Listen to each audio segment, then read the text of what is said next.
Hello, tea friends. This is Barb Gully from Barb's Tea Service, and we are back with our podcast courtesy on TV Studios. Mm-hmm. I'm here, as always, with studio engineer, co-host, and arm candy, Chris. And what you call full service. You are always. All right. Okay, so we're here with podcast 49. Wow. Congratulations. Back at ya. All right. And you know what that means? What does it mean? One more podcast Yes. to our golden podcast. Amazing. This is going to be our 50th podcast next Yes. week. Mm-hmm. And we have a very special guest. We have a couple of exciting things planned for that. So, As always. as always, Yeah. true. But this is going to be extra special. Okay. So we will look forward to that. Yes. All right. Okay. Very good. So we had, speaking of golden, Yes. we had a Gilded Age tea Yeah. last week in Port Huron, Yes. which we're going to talk about. And we had our last podcast was with Matt and Jenna. Yes. We were thanking them for taking time out from their busy schedule, their Right. trip in from New York, Mhm. and to come into the studio with us was really great. Yeah. I think they had a good time. I think they did Yeah. too. But we've been busy too. We've been doing a few things. A lot of stuff. And we had a family outing up at Pemberley Pines. Mhm. We did some boating, some thrifting. The week before, we were at the Lewiston Farmers Market Mm-hmm. buying root beer and root tea. All right. And to top all of that off, last weekend, we took the family up for an Astronomy Club campout. It was great. Yeah. It really was. So you know what I have to say to that? What? Phew. All right. Very good. All right, so here's what we plan to cover today. Right. The origins of root beer, Mm-hmm. and it's rooted in tea. Amazing. Mhm. Yep. Thrifting in northern Michigan, All right. Gilded Age in Port Huron, Okay. a little stargazing in Snover, Uh-huh. and then a side trip to Lexington, Yes. and a sprinkle of Megan, Yes. and a heaping serving of mayonnaise. Okay. Wow. That's you have quite a show lined up for us. We really do. Can't wait to get into it. Okay, but first, tea. All right.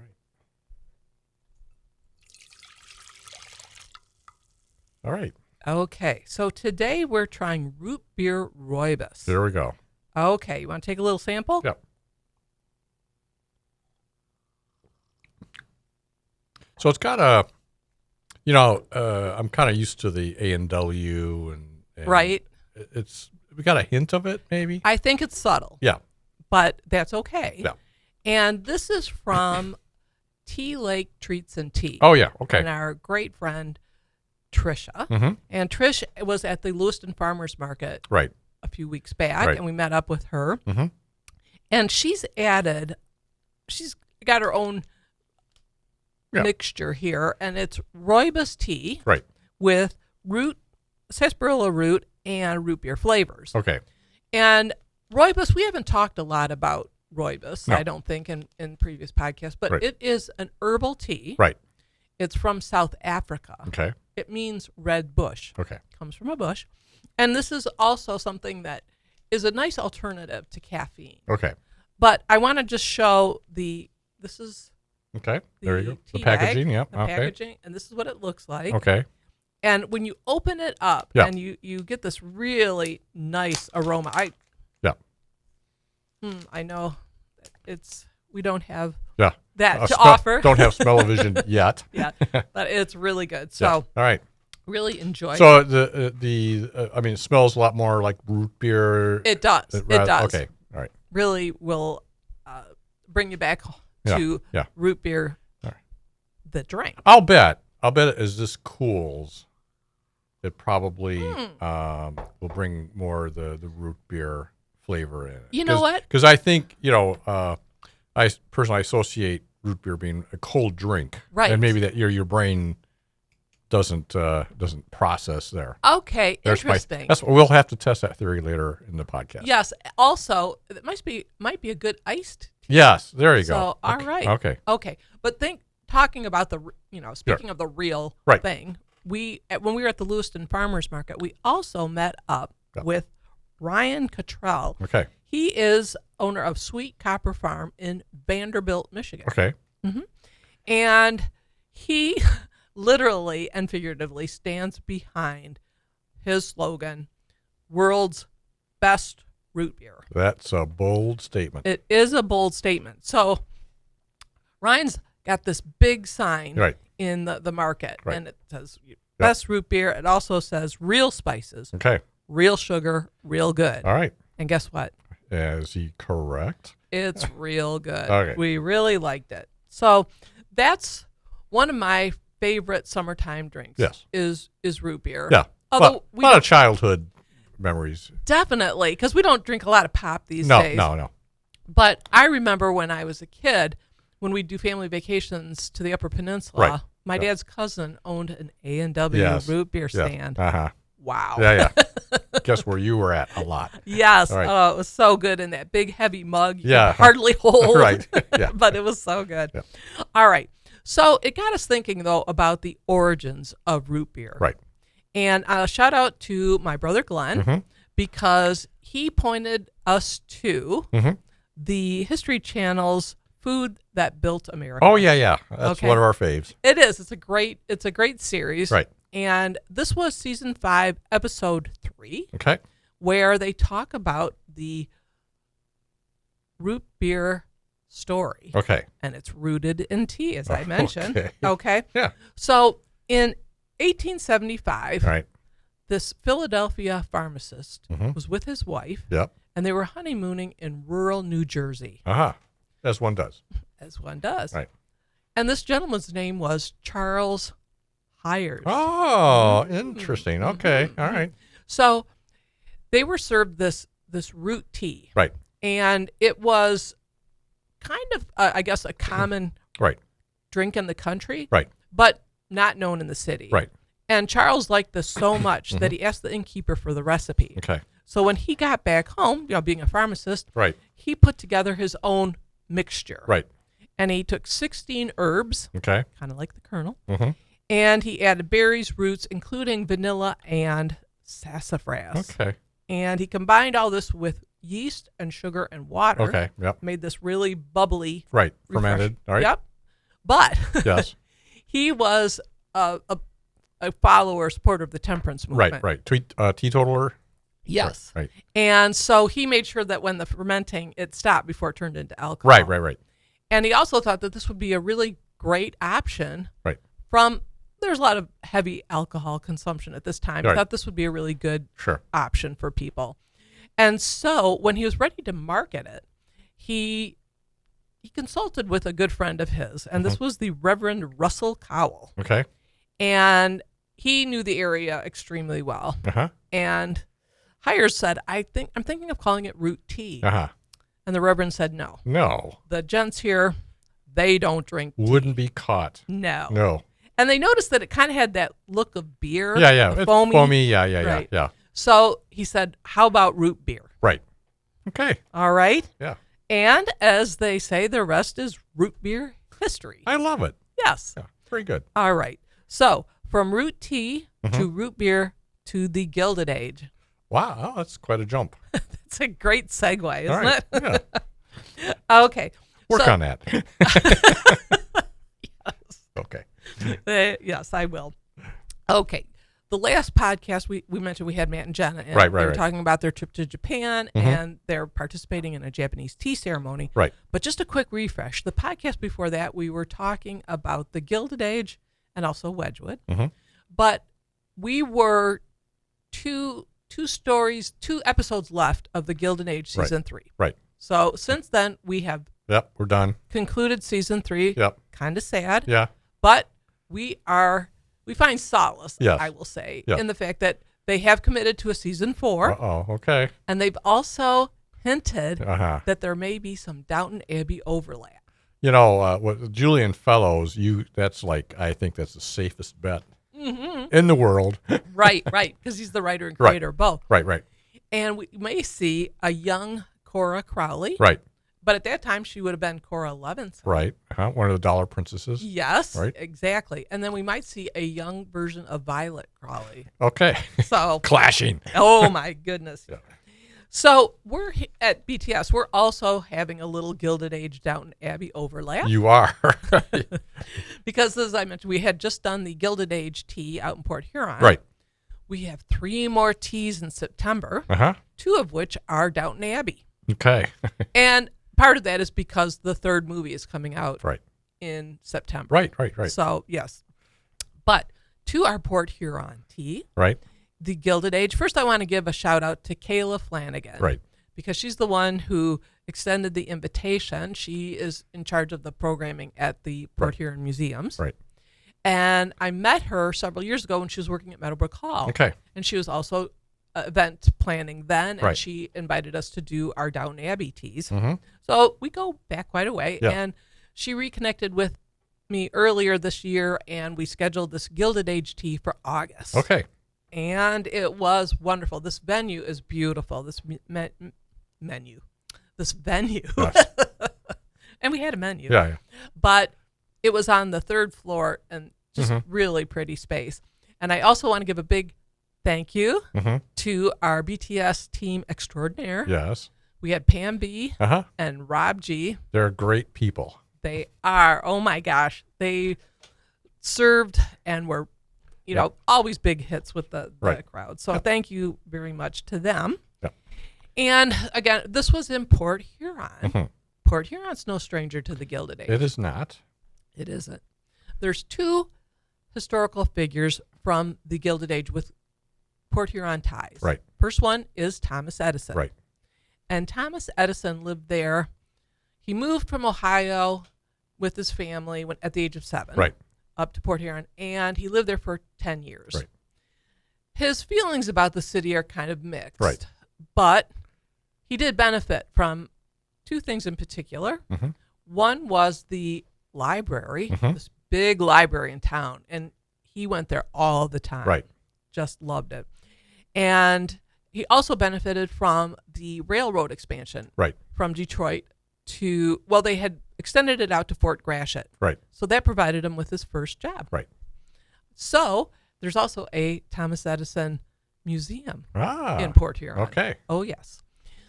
But what we had seen when we were watching Gilded Age, the HBO series, is that Thomas Edison shows up. He does. Yes. And he flips the switch in 1882. He lit up Manhattan. That must have been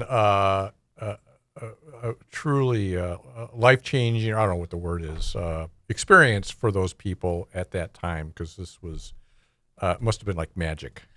Exactly. Yeah. That's a great way to express it, because this, we take it obviously so for granted. Right. But this was a spectacle. Right. And everybody, all classes, all walks of life, they were all tuned into this. It was like the Super Bowl. Right. And it just lit up Manhattan. Right. It was very cool. So another historical figure that has ties to Port Huron from the Gilded Age is Andrew Carnegie. Yes. So Andrew Carnegie, robber baron of the Gilded Age, but later in life he was he became a philanthropist, and he donated a lot of money to the building of libraries in the country. And one of them was this one in Port Huron, which is now the museum. Yes. So highly recommend going there. Port Huron, there's a lot of fun things to do. It's underrated. I mean, it's a great location, and it's an international crossing, and exactly, and fairly easy to get to. It is. Yeah. And actually, I was there last month for a cruise. Yes. Did a dinner cruise with my cousins, aka the sisters. Yes. And we had done it 14 years ago. Yes. Not going to wait that long again. No, you shouldn't. It's really fun. It's really fun. So we had been on that side of the state actually quite a bit this year. Yes, yeah. And just recently, last week, we were up in Snover in the Thumb for the Astronomy Club weekend. Yes. And we brought our family with us. Yeah. Yeah, and just so it's considered a dark sky area, and we're kind of in the middle of a lot of farmland, and one of the things you do need for astronomy are fairly dark skies, and the weather was a little iffy on the first night. Right. I mean, we got a little bit of viewing, and but then the clouds kind of moved in, and that kind of ended things. And then Saturday during the day, just these rainstorms just roared through, and we're going, uh-oh. So, a lot of people left. Well, because they're in tents, and there's tenting there, and it's like maybe not the best. So anyway, but if you stayed, you were rewarded. That evening then was a beautiful night. You could see the Milky Way, and we were able to kind of zero in on some interesting, galaxies and nebula and star clusters and all that fun stuff. Oh, it was. Yeah. I mean, this is, again, awesome. Right. Overused word, primarily by me, but it was spectacular. Yeah. And what was kind of fun was we could see the storms on either side of us because it's open viewing, and we could see it rolling around, and it turned out wonderful. So that was quite spectacular, and we got to see Saturn. Yes, The funny part was, you kind of choose a spot to put your telescope, and then as luck would have it, I plot mine exactly when Saturn starts rising. It was like precisely behind one of the few trees in the area. Right. So we had to wait a little bit before we can kind of clear the tree, but we were rewarded with a nice view. We were, and I think it was great to, bring up our family, and they could enjoy that as well. Yeah. Really, I think everybody had a good time. They did. Yeah. And we also, as an aside, we usually, when we're up on that for the camping weekend, we go up to Lexington. Right. Yeah. Sometimes we've been lucky enough to hit their art fair, but it wasn't this year. But we did have a wonderful lunch waterfront with Rachel and Sean. Yeah. And then we did some shopping. They've got some really cool. It's a very artsy, craftsy town. Yes. They've got on the main drag there. That goes down to the water. So Right. And they have a really, really charming general store. Yes. And so I picked up some interesting herbal tea, which we're going to feature in a future podcast. Right. Okay. I'm not going to give it away. But also, I picked up this item that I brought to show today because this is, if you are passionate about the Gilded Age, here's something that you might want to pick up, or for the Gilded Age passionate person on your gift list. All right. Oh, here. This is great. Wow. Can you see that? A Gilded Age coloring book. Amazing. Yep. Hands off. That's mine. Okay. Okay. All right. So. Not weird at all. No. Okay. So we did, as we mentioned, we did the Astronomy Club weekend. We also brought everybody up to the Pemberley Pines retreat. Right. And despite the ice storm damage, we still could kind of make it work for a small group. Right. And we were able to, and the weather was a little dicey, but we were able to do outdoor movie night. Yes. Watch Pride and Prejudice. Yeah. Who picked that one? I don't know. Someone with influence in the group, I'm sure. Yes. And then we did we got to do some boating on the pontoon. Right. And we did, the ladies, we did some more thrifting. Yes. And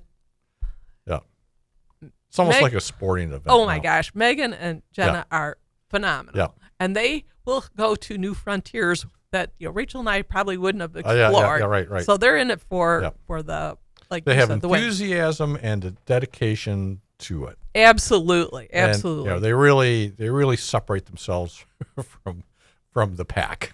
Yes, they do. And I came back with a beautiful teacup, very cheap. Right. And in addition to my Wedgwood Jasperware collection, a commemorative dish with Charles and Princess Di, their wedding. Oh, yeah. So, that's... And you know what? Yes. This was all done on the eve of National Thrift Day. That's a thing? That's a holiday. Okay. Did you know that? What, did we take it off? No. The ladies went shopping. Okay. I don't know. How did you spend National Thrift Day? Uneventfully, I guess. Okay. All right. We have to remember that. All right. Great. For next year. Yes. You'll be prepared. Okay. Maybe I'll be somewhere else. I don't know. Who knows? Yeah. All right. Very good. So now moving on to another Meghan Markle. Yes. And, well, now Meghan Sussex. You can say Markle. It's okay. It's okay. All right. Well, season 2 of With Love, Meghan started this week. Yes. And I watched episode 1. Yes.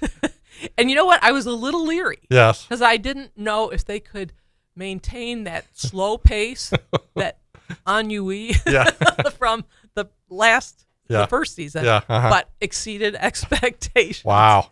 It was long. Right.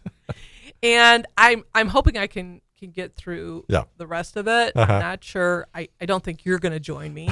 I might have something else to do. I don't know. Count the days to National Thrift Day. That's right. Mm-hmm. Very good. So anyway, I was finally able to buy the As Ever Tito. Oh, okay. That's her brand. Oh, the sold out scam. It's been sold out, okay. and I did get that. So we may be featuring that in a future podcast as well when it comes. Okay. Oh, yeah, that's the other thing. Yes. Okay. So while we're talking about inane content, all right, and I'm just not limiting it to Barb's tea service. Yes. You cast a wide net. Yes, I do. All right. I do.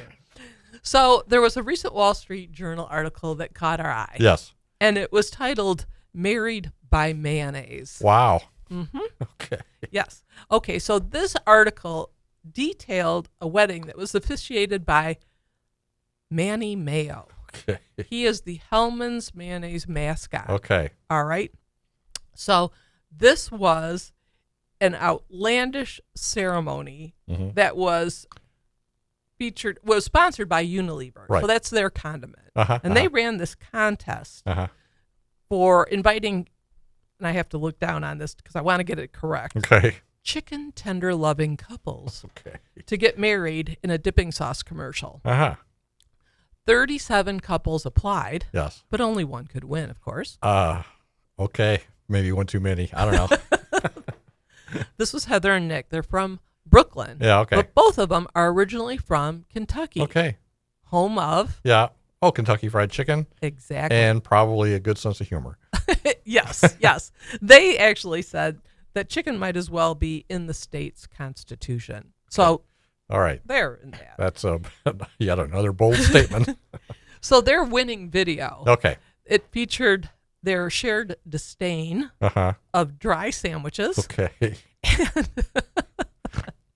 it featured an onion ring being placed on a chicken finger. You know, that's brilliant. It really is. So they had 60 guests at their wedding because what the Unilever offered was a stipend, a Las Vegas wedding, and a lifetime of tender, loving happiness. Okay. So Heather and Nick, they had 60 guests out in Las Vegas. Right. And they also had a dress code guide. Okay. All right. And the dress code discouraged wild hues. Okay.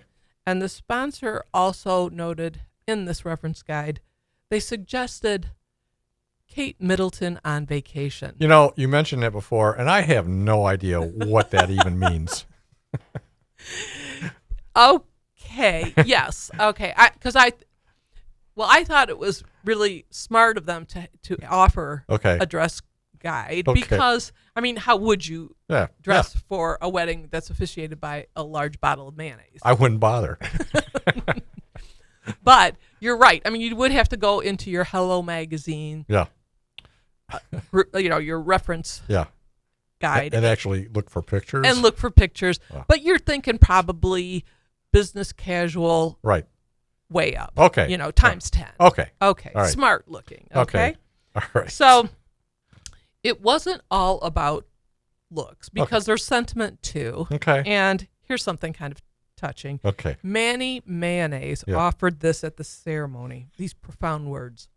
Like chicken tender dip and chicken tenders, marriage is a beautiful union of two special flavors. Yes. That just work together. That's I'm moved, I guess. Well, it did bring many to tears. Okay. Although whether it was why am I here? Whether it was laughter or emotion, it was hard to tell. Yeah, right. But okay. Anyway, it was a bargain when you think about it because this was all paid for. Right. And they noted that the average cost of the stay of Oh, that was my timer telling me. Yeah. You got 5 minutes. Okay. Right. Interrupting this special right. announcement. But tell your timer to shh. Yes. So average wedding costs about $36,000. Yes. So they did well. Yeah. And it may not be to everyone's taste, if you will. All right. Because you got to have this big jar of mayonnaise in all your wedding photos. Right. But, they also said that it was going to be a dry wedding. Yeah. And we're assuming that meant no alcohol. Right. Not sandwiches without sauce. Okay. Mm-hmm. All right. But we're not entirely turned off by this idea. Because I started thinking about, I don't know if you're totally on board about this, but I was thinking, hey, we've had themed teas for themed anniversaries for the past 3 wedding anniversaries. That's right. Okay. 40th was the Ruby. Okay. The 42nd was Podcast. Yes. And the 42nd was Tractor. As tradition dictates. So next year could be our renewal of our wedding vows by a giant teapot. And I've even come up with some things that they might want to say. I'll bet you have. Marriage is like a cup of Earl Grey, a perfect blend of tea with a hint of citrusy bergamot. Okay, you need to work on that. All right. But anyway, I'm going to put it out there. Okay. If there's any tea brands that would like to have a couple to star in a vow renewal / commercial, we're available. Okay. Yeah. And you know what the dress code would be? I'm afraid to ask, but you're going to tell me. Kate Middleton in shock. Okay. All right. That was crazy. Okay, so we have a few minutes left. Yeah. I just want to bring up something that's also very special that's coming up. It'll be in October. Right. But our friends Rick and Carol, who've also been special guests on our podcast, they have a group called Confident Communicators. Yeah, it's part of Toastmasters. Right, and it's public speaking. Right. And they're going to be hosting a podcast program. A panel discussion. Right? We've been invited to come along. Yes. But we're going to give more details in upcoming podcasts. But it will be in the first week of October, I believe. Right. And I think it'll be very informative. I think we're going to learn something too. Yeah. I'm excited about that. Yeah. And we were very pleased to be asked to do it. Totally. It was such an honor. Yeah. So It'll be fun. It'll be fun. It'll be a lot of fun. Yeah. So thank you to Rick and Carol for extending that invite. Very good. All right. So before we wind up, I just want to remind people that all of the things that we talked about, believe it or not, are in our recent blogs. Yes. So root beer. We talked about the mayonnaise. You've been busy. We talked about what else? Oh, Gilded Age. Our Gilded Age. It was so long ago. It was like 25 minutes ago. Yeah. And National Thrift Day. Okay. So those are all in our podcast, Life 4 podcast. Our blogs. Blogs. I think I got to hit some caffeine. It's all right. All right. So do I hear that sound? Yes. Rick and Carol, don't listen to this part. We're going to be uninvited. That's right. There we go. Okay. All right. Oh, I hear that sound. Okay. Thank you, everyone, for all our listeners and viewers, to On TV Studios for allowing us to be here. Special shout out to my co-host, Arm Candy Chris. Yes. And as we like to say at Barb's Tea Service, please stay tuned. Very good. Okay.